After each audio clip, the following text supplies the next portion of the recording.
Dios le bendiga, mis amados. Bienvenido una vez más a Enfocado en Cristo TV. Así que si no te has suscrito, te motivo a que te suscribas y active la campana de notificación para que te esté llegando todo el contenido que estaremos compartiendo por aquí, por Enfocado en Cristo TV. Hoy continuamos con el tema del rapto antes de la gran tribulación y con nosotros nuestro hermano Junior Ramírez. Muy buenas tardes, mis amados hermanos y amigos que nos están escuchando. Como decía nuestro hermano Emanuel, hoy damos continuidad al tema que ya empezamos, un tema bastante interesante acerca de lo que es el rapto de la iglesia. Y en la sesión pasada, lo que pudieron ver el video de la sesión pasada, vimos que hablamos del rapto a la mitad de la gran tribulación y el rapto después de la gran tribulación. Estuvimos tocando básicamente algunos de estos argumentos que plantean estos grupos. Hoy vamos a hablar del rapto antes de la gran tribulación. Y para los que ya vieron el primer video, se dieron cuenta que hablamos básicamente de que estas tres corrientes que avalan el rapto, una antes de la gran tribulación, que evidentemente es la que nosotros creemos, una que es a mediados de la gran tribulación y otra que es posterior a la gran tribulación, se dieron cuenta de que ambas teorías que ya hablamos tienen sustentos bíblicos que lo toman, por ejemplo, algunos textos bíblicos extraídos para aplicar sus fundamentos.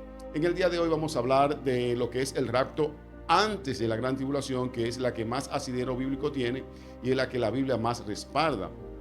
Y para empezar quisiera que leamos un texto bíblico aquí en el libro de Apocalipsis, capítulo 3, verso 10. Dice así el texto, en el nombre de Jesús. Por cuanto has guardado la palabra de mi paciencia, yo también te guardaré de la hora de prueba que ha de venir sobre el mundo entero, para probar a los que moran sobre la tierra. Amén. Que el Señor añada bendición a su palabra. Estaremos ahorita leyendo también otro texto bíblico en el libro de Colosenses y el libro de Efesios, pero eso va a ser más luego. Entonces, para nosotros empezar con esta teoría principal que es neurálgica para todos nosotros los creyentes en Cristo Jesús, que es el rapto antes de la gran tribulación, tenemos que volver a mencionar lo que decíamos en la sesión previa, que para muchas personas la palabra rapto no aparece en la palabra, no aparece en la Biblia. Sin embargo, sí aparece la palabra que menciona el apóstol Pablo en el libro de 1 de Tesalonicenses 4, donde dice que luego nosotros los que vivimos seremos transportados, seremos levantados para ir a recibir al Señor en las nubes. Entonces, este texto bíblico lo que menciona aquí es el sinónimo de la palabra rapto, que es levantar, arrebatado. Entonces, cuando hablamos de arrebatar, es sinónimo de raptar. Entonces, por eso menciono esto para aclarar, porque yo sé que hay muchas personas que dicen, pero esa palabra no está en la Biblia, la palabra rapto. Sin embargo, la palabra arrebatar, que es el sinónimo, sí está. Y es donde, por ejemplo, el apóstol Pablo le menciona a los tesalonicenses que ellos tenían cierta preocupación, sobre todo porque no tenían como consuelo con los familiares que ya habían muerto. Y ellos pensaban que los familiares de ellos que habían muerto ya no tenían esperanza. Y por eso el apóstol Pablo hace hincapié en que los que ya murieron o que los que ya dormían, que así se les llamaba a los que morían, ellos iban a ser primero levantados. Y luego nosotros, los que hayamos quedado, decía Pablo en ese entonces, seremos arrebatados para recibir al Señor en las nubes. Entonces, de aquí parte la premisa de lo que es el rapto de la iglesia.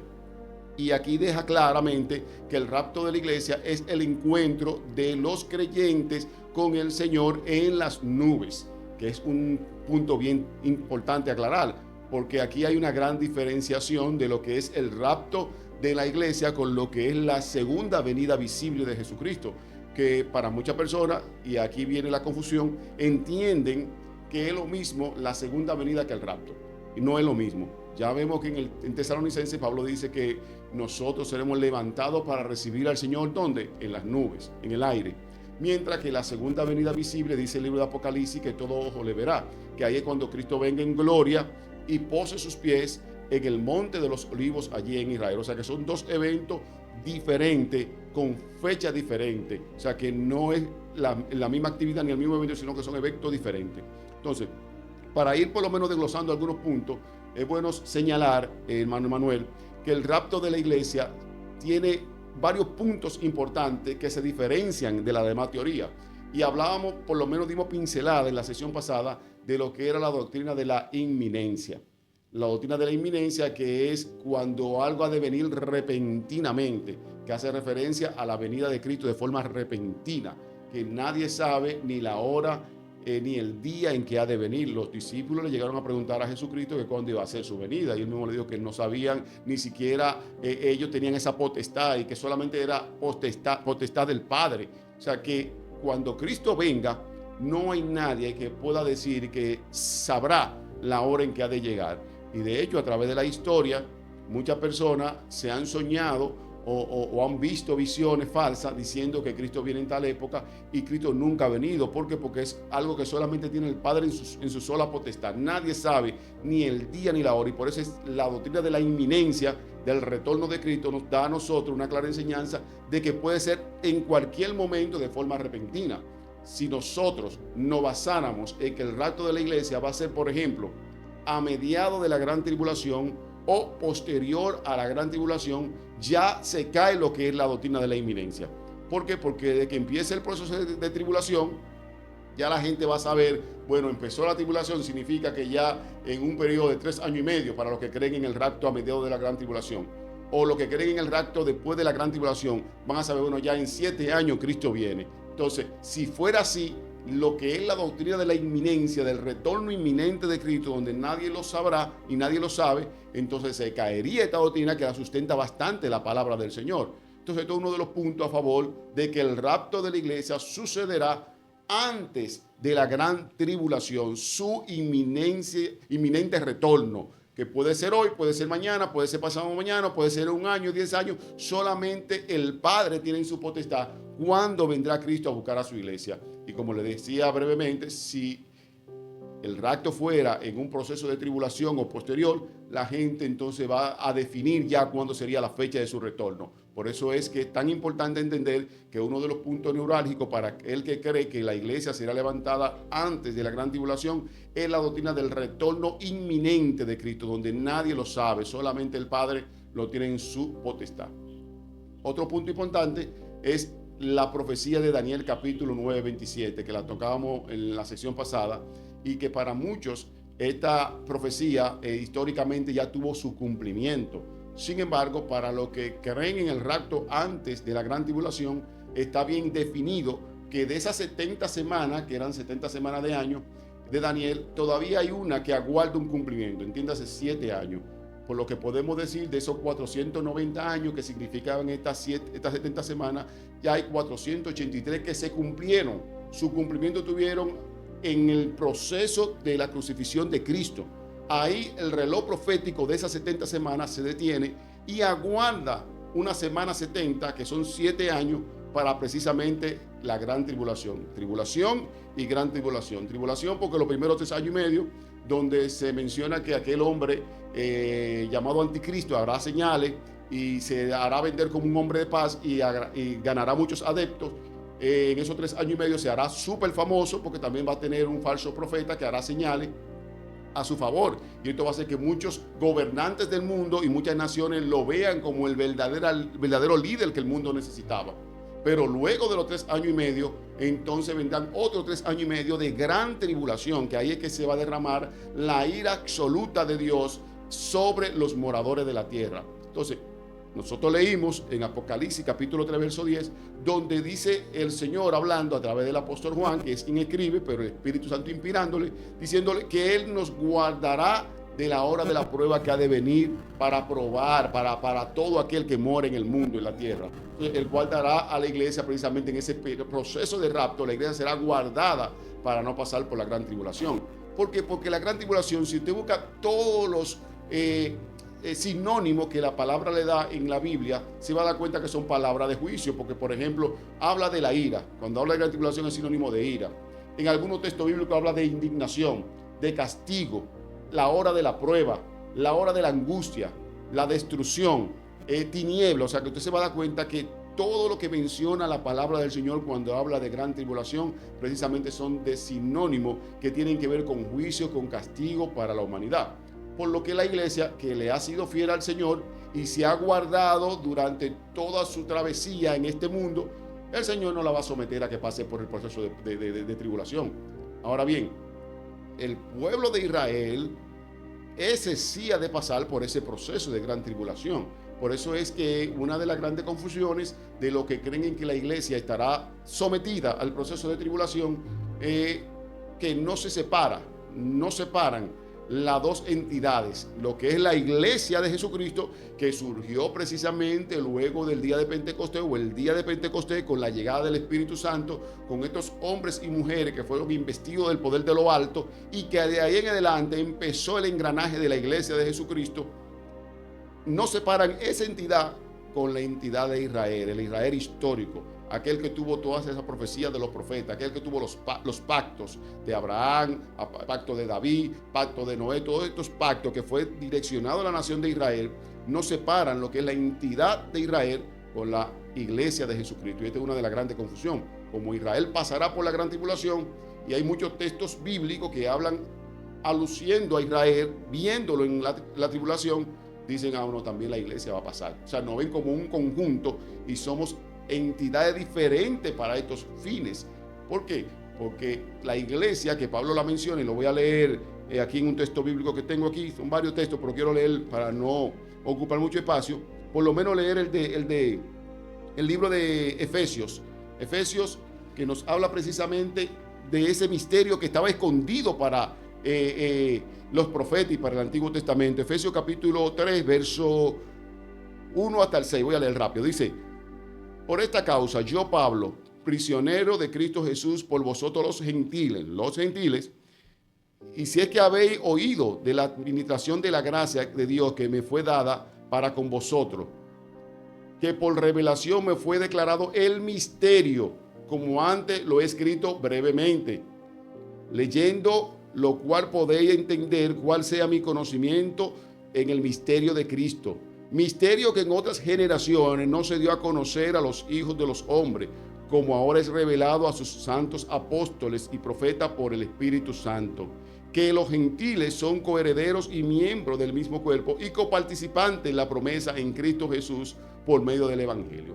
O sea, aquí Pablo empieza a mencionar ese misterio que era la iglesia de Jesucristo, que no fue conocida por los profetas ni en el Antiguo Testamento, sino que el Señor lo da a conocer a través de traer a los gentiles a su redil, utilizando el apóstol Pablo como el apóstol a los gentiles. Entonces, este misterio de la iglesia surge precisamente en la era de la gracia, no surge en la era de los profetas ni en el Antiguo Testamento, porque el apóstol Pablo lo acaba de decir, que era un misterio que estaba escondido para ellos y que fue revelado en la era o en la época o en el tiempo de la gracia, que fue luego de la muerte expiatoria de Jesucristo. Y el libro de Colosenses, que también quiero leerlo, capítulo 1, versículos 25 y 27, leerlo de forma rápida, nos dice lo siguiente también con relación a este misterio. Dice el texto bíblico: de la cual fui hecho ministro según la administración de Dios, que me fue dada para con vosotros, para que anunciéis cumplidamente la palabra de Dios, el misterio que había estado oculto desde los siglos y de las edades, pero que ahora ha sido manifestado a sus santos. O sea, aquí Pablo vuelve a hablar de ese misterio que fue escondido a los profetas, que fue escondido a los hombres del Antiguo Testamento. Sin embargo, que Dios se lo revela al apóstol Pablo, que fue el apóstol a los gentiles, y el surgimiento de la iglesia viene a encajar entonces en ese plan de Dios, en esa dispensación de Dios para salvar a aquellos que acepten a Jesucristo. Entonces, tiene que haber una separación entre el Israel histórico y entre la iglesia de Jesucristo para que se pueda entender cuál de los dos grupos pasará por la gran tribulación. Israel pasará, de hecho, en el libro de Apocalipsis se mencionan que del pueblo judío el Señor levantará 144,000 judíos, 12,000 por cada tribu, precisamente para poder hablarle a aquellos que están pasando por la gran tribulación. La iglesia será levantada antes de que inicie la gran tribulación y estará en el cielo durante esos 7 años celebrando, 1, el tribunal de Cristo, y 2, las bodas del Cordero. Son 2 eventos que se celebrarán en el cielo con la iglesia, y eso es un tema que vamos a desarrollar ya en una próxima sesión, lo que es el tribunal de Cristo y las bodas del Cordero. O sea, cuáles actividades celebrará la iglesia durante los 7 años de gran tribulación aquí en la tierra, la iglesia estando en el cielo. Entonces, otro punto importante que tenemos que resaltar es la diferencia que hay entre la segunda venida y el rapto. Decíamos uno ahorita, el rapto de la iglesia va a ser algo invisible para la humanidad. ¿Por qué? Porque la iglesia será levantada para recibir al Señor en las nubes. O sea, el Señor vendrá, como dice Pablo en Tesalonicense, con voz de mando, con trompeta de Dios. Los muertos en Cristo resucitan primero, luego los que estén viviendo serán levantados para recibir al Señor en el aire. O sea, fíjense esta diferencia. Pero Apocalipsis nos dice allá que la segunda venida de Cristo visible, todo ojo le verá, aún aquellos que le traspasaron. O sea, que todo ojo de todo linaje, de toda lengua, de toda nación, verán al Señor. Entonces aquí hay una separación, una diferenciación entre lo que es rapto y entre lo que es la segunda venida visible de Jesucristo. En el rapto, Cristo viene, nosotros vamos al aire y le recibimos. Él nos recibe en el aire, nos lleva a morar con Él. En la segunda venida de Cristo, Cristo viene con la iglesia, que nosotros ya vamos a estar ahí con Él por 7 años. Viene con la iglesia y posará sus pies en el monte de los olivos y vendrá en una coyuntura que Israel estará siendo rodeada, estará siendo prácticamente asediada por todas las naciones que se van a levantar en contra de ella. Casi ya vencida Israel, el Señor vendrá, pondrá sus pies en el monte de los olivos, y es que dice la Biblia que con la espada de su boca el Señor lo exterminará. Lo que se llama la guerra de Almagedón, que también lo trataremos más adelante. Otra diferenciación entre iglesia, por ejemplo, es que en el rapto Cristo viene a buscar a la esposa. En la segunda venida Cristo viene con la esposa, mientras que en el rapto Cristo viene a buscar a esa esposa ataviada para celebrar las bodas del Cordero en el cielo. De allá para acá, en la segunda venida de Cristo visible, el Señor vendrá con la esposa. Otra diferenciación, la segunda venida de Cristo visible está precedida por señales. Y era lo que decíamos en sesión pasada. Por ejemplo, Mateo 25, que habla de un sinnúmero de señales, está precisamente relacionada a estas señales que tienen que ver con el pueblo de Israel. Que cuando el Señor diga, mira, cuando ya tú veas que esto está pasando, entiende que ya el verano está cerca. Porque cuando tú veas todo lo que se está apareciendo en el mundo, guerra, rumores de guerra, pestes, pestilencia, son señales que dan una clara evidencia de que está acercándose el proceso de la gran tribulación. Y si se está acercando el proceso de la gran tribulación, la iglesia deduce, bueno, como la iglesia no pasará por el proceso de tribulación, significa que está cerca la venida de Cristo, el rapto de la iglesia. Ahora, el rapto no tiene esa señal que te pueda decir, bueno, cuando yo vea que el cielo se oscurezca, significa que el rapto vendrá. No. O sea, lo que creemos que el rapto, entendemos que cuando se aparezcan las señales que están precediendo a lo que es la gran tribulación, significa que ya el rapto va a ser antes que ese proceso. Y por eso tenemos que apercibirnos. Si vemos que están sucediendo guerras en el mundo, que hay pestilencia, que hay mortandad, que hay hambre, que hay fenómenos naturales tremendos, para nosotros es una señal de que ya la gran tribulación está cerca, y por ende nosotros tenemos que prepararnos con mayor agilidad y mayor rapidez, porque el rapto sucederá antes de que se manifieste el hombre de pecado o el anticristo, como comúnmente se le conoce. Otra de las señales es que el rapto de la iglesia será un evento para consuelo, para levantar a la iglesia que tanto se sacrificó y tanto se abstuvo de pecar, se abstuvo de abrir su puerta al pecado y mantuvo su fidelidad hacia Dios, mientras que la segunda venida de Cristo será un proceso de juicio, que el Señor vendrá a juzgar aquello que le fueron infieles, aquellos que nunca le reconocieron, aquellos que nunca le aceptaron. Y otro punto importante es el programa de Israel. O sea, ¿cuál es el programa de Israel, del Señor para con Israel, y el programa de la iglesia? ¿Cuál es el tratamiento?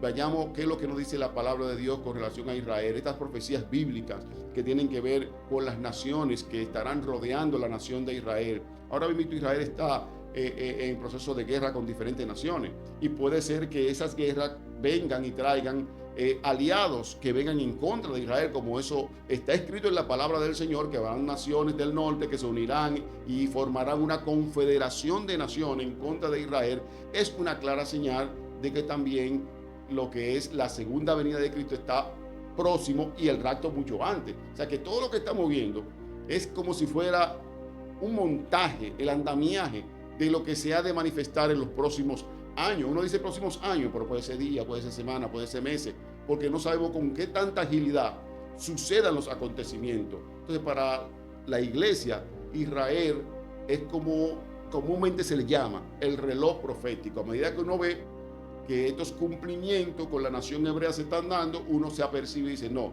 ya el rapto está cerca, el Señor está cerca. A medida que uno ve cómo se levantan naciones y gentes poderosas a nivel del mundo, naciones poderosas en contra de la nación hebrea, tú te vas a dar cuenta de si significa que ya estamos próximos a que suceda el acontecimiento del levantamiento de la iglesia. Porque hay muchos líderes mundiales que hoy por hoy están en silencio, por decirlo así. Vemos Israel con Gaza, Israel con los asirios, Israel con los hutíes, todos estos pueblos que no representan amenaza seria para Israel. Sin embargo, muchas naciones poderosas están apoyando estos grupos que no son amenaza para Israel, pero lo están apoyando por abajo. Llegará el momento en que estos gobernantes poderosos se declararán abiertamente en contra de la nación de Israel, armarán una confederación de naciones, y eso nos da un indicio de que Israel es lo que va marcando como la pauta, como que va aclarando que en cualquier momento el Señor viene a buscar a su iglesia. Hablamos en la sesión pasada del templo de Israel, donde el anticristo irá y pondrá sus pies y querrá, profanará el templo, porque se va a sentar y va a querer sacrificar en el templo. Ese templo no está construido, pero decíamos que ese templo se puede levantar en fracciones de día, de semana, por la modernidad que hay hoy día, de cómo hay construcciones ya prefabricadas que te montan cualquier edificio en fracciones de día o semana. Entonces, eso es otro punto importante para nosotros ver, que cuando estos acontecimientos estén pasando, significa que ya la hora de la iglesia, el rapto, está próximo a suceder. Entonces yo creo que nosotros tenemos que estar apercibidos, porque a veces ignoramos todo lo que está pasando en el mundo, y la iglesia tiene que estar informada. A veces mucha gente piensa y nos llama ignorantes, porque a veces no nos gusta escudriñar la palabra ni ver lo que está pasando en el mundo. Quizás a veces somos tan cerrados que ni siquiera noticias nos gusta ver.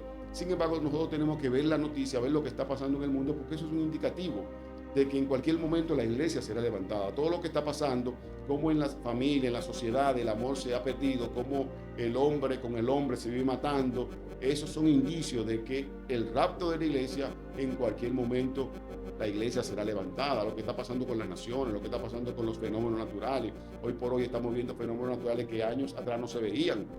Mucha gente dice, no, el cambio climático. Mucha gente dice, no, que ahora la situación está diferente. No, o sea, todo lo que se está viviendo en el mundo son indicios de que el rapto de la iglesia en cualquier momento puede suceder. No, una preguntita.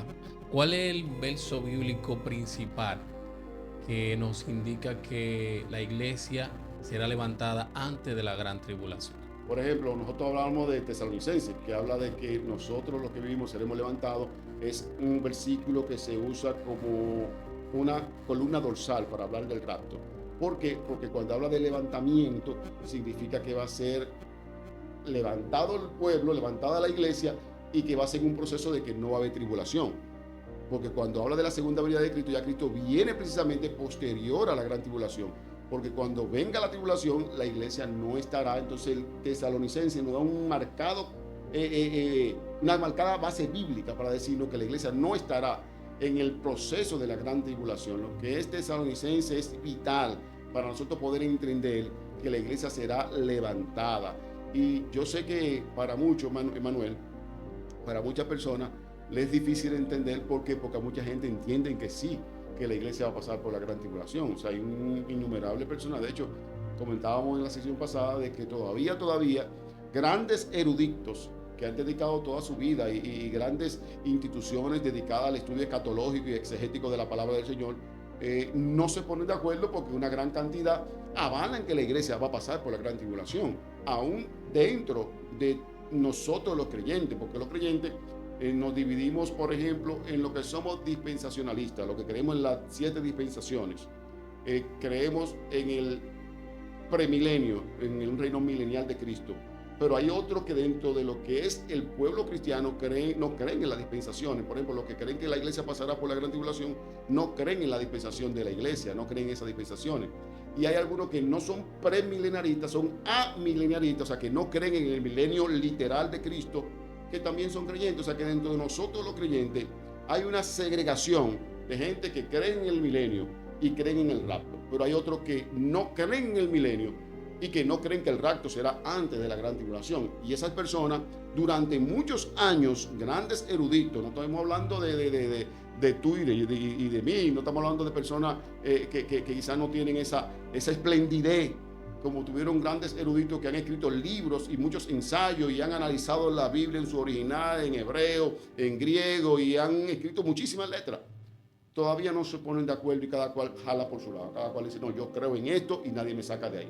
De hecho, si nosotros hacemos un sondeo en las redes, y tú sabes que es así, muchas personas creen lo que estamos hablando, pero otros no lo creen. Otros creen que la iglesia pasará por la gran tribulación, y mientras muchos creemos que no, hay muchísimos que creen que sí pasarán. Sabes que son más los que tienen esa información así como a la ligera, que creen lo que le han dicho, no indagan a ver qué es lo que arroja la Biblia acerca de eso. O sea, te lo digo porque ahora mismo tú haces una entrevista o un sondeo, una encuesta a las iglesias, hay muchas personas que no saben en esa área en qué pie está parado. En esa área, porque entendemos que Cristo nos da la fuerza para caminar, y hay cosas que, aunque queramos buscarle pie o cabeza, lo que queremos es ser salvo y alcanzar la vida eterna. Exacto. Estar preparado como si viniera hoy, como hacían los discípulos, que decían que estemos preparados como que Cristo viene mañana.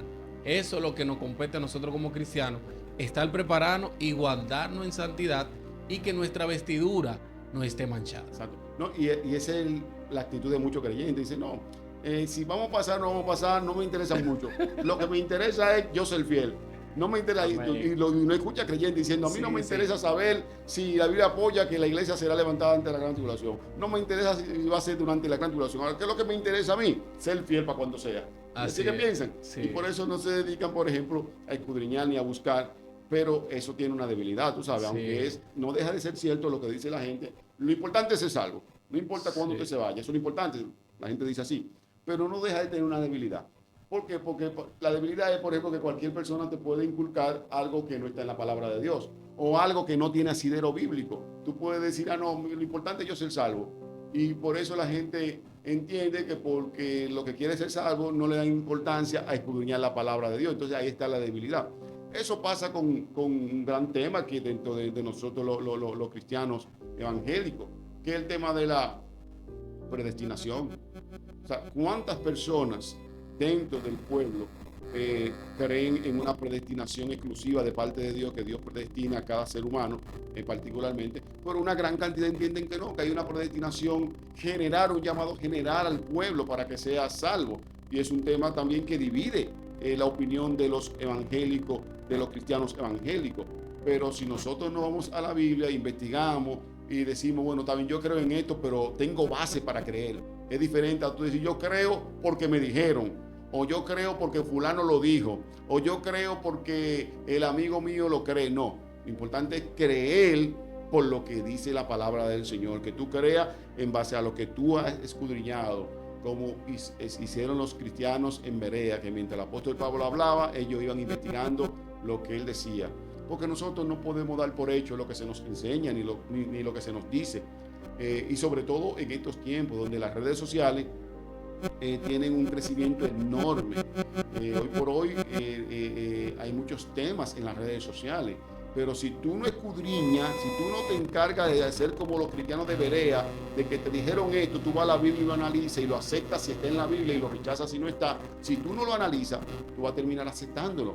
Y por eso hay tantas corrientes falsas, tantas doctrinas erróneas, tantos predicadores, maestros, enseñando cosas que no están en la palabra del Señor. Entonces tú y yo tenemos que ser apercibidos. Dice la palabra de Dios que tú y yo tenemos la mente de Cristo, que tú y yo tenemos al Espíritu Santo. Y si tenemos al Espíritu Santo, dice la Biblia que Él nos enseñará y que Él nos guiará, que Él nos ha de decir las cosas que vamos a hablar, inclusive cuando nos toque hablar en público. Es el Espíritu Santo que se va a encargar de hablarnos, de enseñarnos, de orientarnos. Y además nos va a confirmar cuando se nos esté diciendo algo que no vaya conforme a la palabra de Dios. Por eso es que nosotros, como creyentes, no podemos decir amén a todo. Y tú sabes, Manuel, que las iglesias muchas veces son más de fuego, de chispa.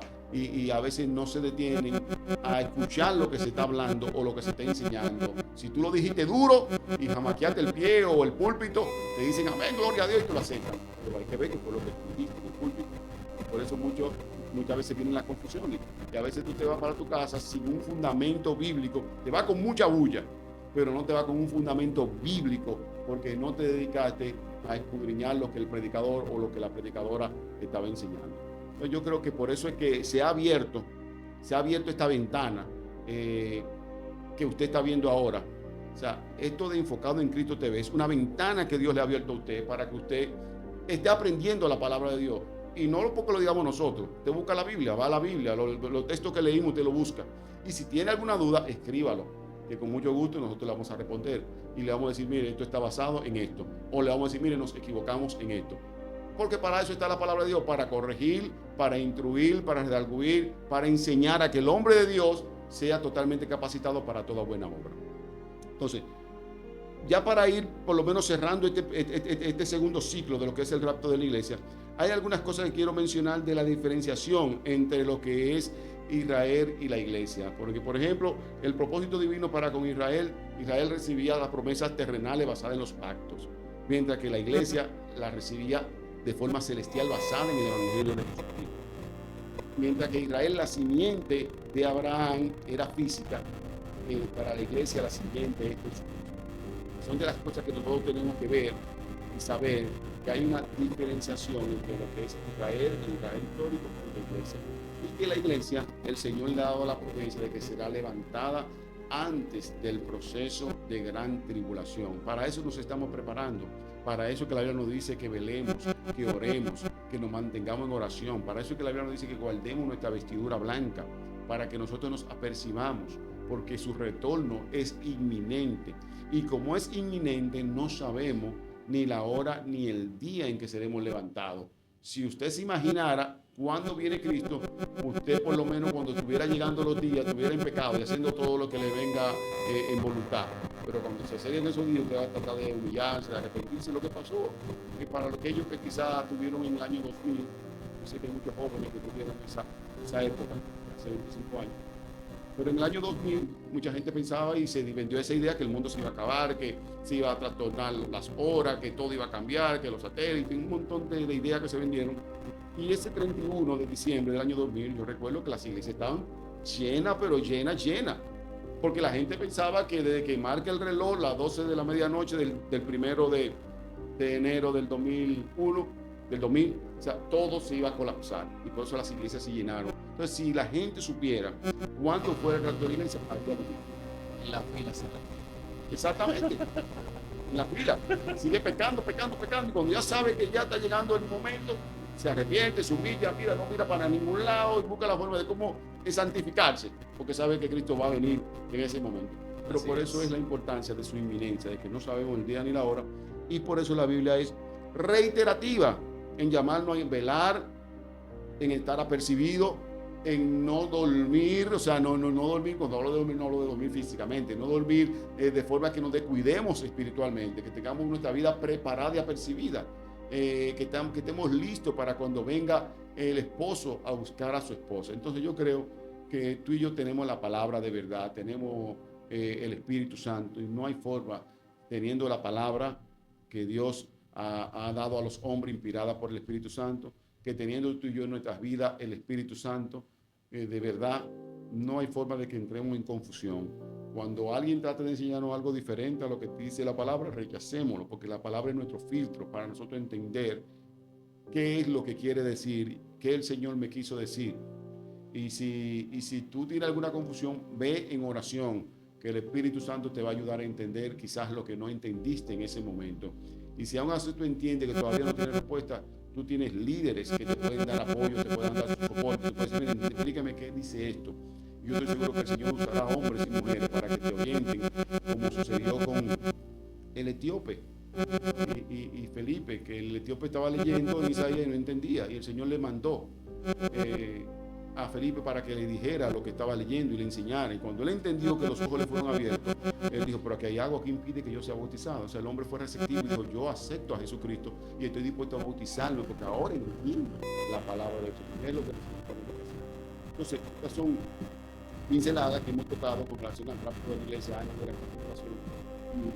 Y hemos puesto sobre la mesa los tres argumentos: los que creen que el rapto será a mitad de la tribulación, los que creen que el rapto será posterior a la tribulación, y lo que creemos que el rapto será antes de la gran tribulación. O sea que hemos presentado en la sesión pasada y en esta los argumentos para que usted por sí mismo vaya a la palabra de Dios y verifique en qué nosotros creemos y en qué es lo que usted cree y lo ponga a la luz de la palabra del Señor. Y que si tiene alguna duda, alguna pregunta o algún comentario, también nos lo deje por escrito para nosotros leerlo y responderle a la medida de lo posible. Así que yo entiendo que usted tiene la opción de juzgar y de estudiar y escudriñar por sí mismo lo que dice la palabra del Señor, y el Espíritu Santo le va a iluminar, el Espíritu Santo le va a hablar, el Espíritu Santo va a traer a usted lo que es la iluminación necesaria. Amén. Así que Dios te bendiga, suscríbete al canal y cualquier pregunta déjanos en el comentario. Dios te bendiga.